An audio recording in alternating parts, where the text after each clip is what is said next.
personilnya sudah lengkap. Yang kita lakukan nanti di SOR itu sering lapangan.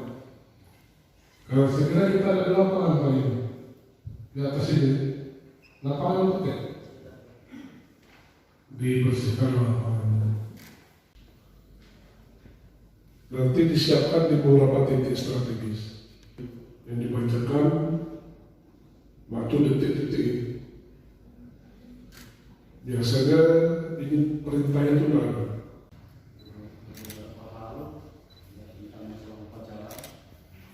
Personil kami sudah koordinasi dengan panitia Pemda.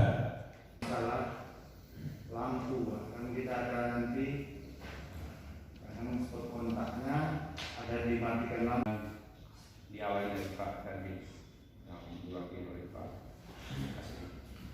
Terlibat kita mungkin dari Udin, rekan-rekan dari polisi, dari Satpol PP untuk mungkin terus saling mengimbau dan masing-masing menggunakan alat masker dan sarung tangan dan sebagainya agar ingin menyampaikan untuk kita sama-sama